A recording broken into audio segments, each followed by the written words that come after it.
Like, in my relationship with Shot K, that wasn't the case. It was very painful for her to break up with me. Alright? But she sure recovered quickly with that guy Steve, her ballroom dancing buddy. Alright? But, and thank God he came along to help her and they're together. But I still don't think it's ever as painful to dump somebody as it is to be dumped. Yeah. At least no, never. I mean, people. It's like when my father, in those rare occasions when he would spank me when I was little, he would have to get this real calm speech. I mean, they would do it like a ritual. My mother would be eating dinner, and I knew I did something rotten, and I knew my mother was going to mention it to my father. So my dinner's not going down too well.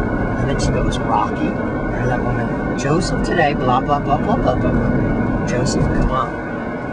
Thank God now they have diapers. But, yeah, Joseph, come on. He takes me upstairs and takes his belt off. It was only a couple of whacks, like hardly anything across the rear end. But unlike my brother, who would never admit that it hurt, you know, I would cry before he hit. I'd start well, right? And he told me once, he goes, you know, Joseph, this hurts me more than it does you. And I said, that's a lie. That's what I told him. He got so mad at me. Oh, he got so mad at me. I said, whoops, I think I'm gonna end up with Salisbury steak stripes on my rear end tonight. Oh God, it's about to hurt him more. He thought that was such great philosophy, you know. He thought that was, I knew it was humbug. You know, I mean, that was his hogwash, you know. Favorite word, by the way, of Robert Francis. But yeah, it's the poet. But very underrated poet. But you know, it never hurts. True or false? Sean Ashbury once wrote, "I'd take Bret Hart over Francis Thompson any day of the week." I don't know. That's an absurd wrench to throw. But do you believe? Would you agree? Yeah, I think he would. I don't know.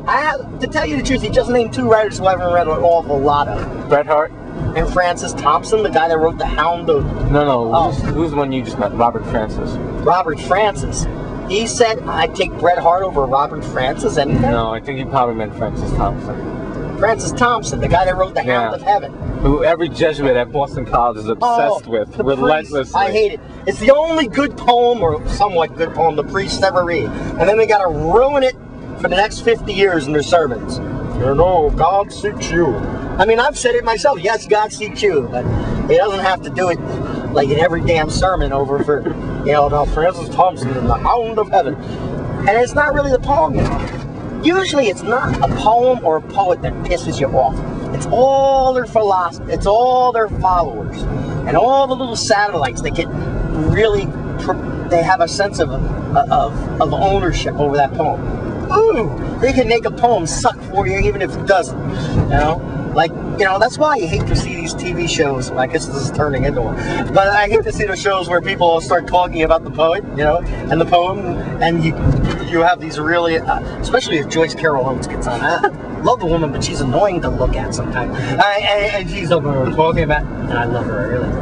But we actually happen to have a picture of her right here. Hold on no, Pascal is, I said Pascal looks like Joyce Carol Oates. Who would you rather have to be stuck dating, though? Oh, I'd rather date Joyce, because I got a feeling Joyce is a very passionate woman. You know? Pascal, on the other hand.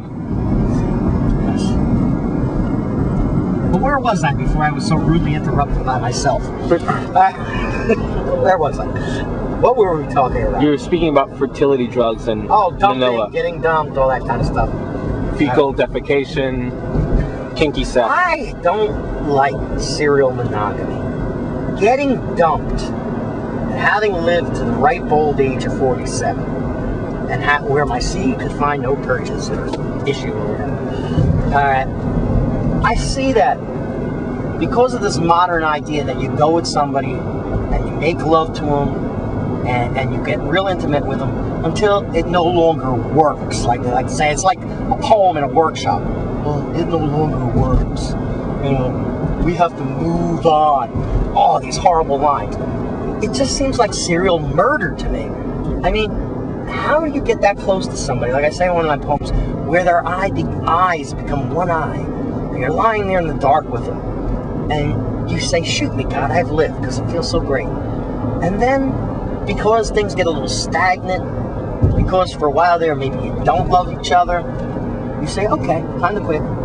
There's no loyalty in that. Loyalty is as important as love, and people don't, and it's as important as chemistry. And if you don't put loyalty in there, then it's bullshit. So that's why I've come around to chastity. I finally realized why God promotes chastity, or his church does, or whatever. Because sex is too incredible, too wonderful to waste on a relationship that's going to last 2-3 years, and then you're going to pretend like you're friggin' strangers again for the rest of your life. There's something so horrible about that, because I think the closest you can get to God is sexual union. Alright?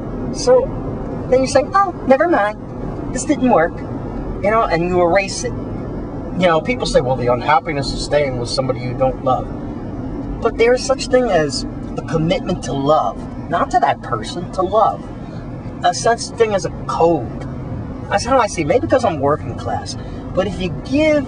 So you want to join the Marine Corps? No. If you give your promise, if you say I love you, that ought to mean I'm going to the wall for you. If things get screwed up, if we hate each other for a while, I'm going to be loyal to love. Alright? Not just I'm going to be loyal to your ass as long as it pleases me. I'm going to be loyal to, because it's weird. The same things that attract somebody to you become the very things that annoy them when they're no longer in love with you. It's crazy, and people are not, and what I hate is when somebody decides to get intelligent about why they no longer love you. There's no real reason for it. There's no real rationale. They just don't love you anymore.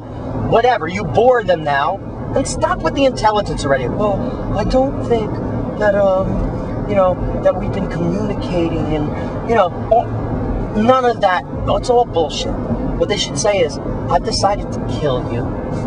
Alright, I've decided to rip your heart out and spit it onto the sidewalk because I think I can do better. Alright? And I'm sorry, but I'm really not. I guess I am. I feel a little sad. It's like, it's like the turkey I'm eating on Thanksgiving happens to be you. And so, of course, I feel sad because I kind of bonded with you a little bit. But off we head. Life is cruel, man. I like the idea of arranged marriages, even. I mean, I'm thinking about it. You give them a spectrum of choices. Let's say 8 women, 8 men, whatever. You can marry these 8 people, one of these 8 people, and then you get hitched. Then society and your religious beliefs and your loyalty keeps you together. Sure, there's a lot of misery in that, but look at all the misery there is in romantic love. Come on, listen to the songs. How many songs do you hear? We were in an arranged marriage, and it wasn't right. It was the oppression of women or men or whatever. No, you hear songs like, oh baby, please don't go. It's all romantic love. Romantic love screws you up far more than cold, arranged business love. Because let's face it, marriage, as the Britannica Hold on. The Britannica Encyclopedia in 1965 defines marriage as an economic contract. And there is an element of that in all marriages. You can love somebody all you want. Alright?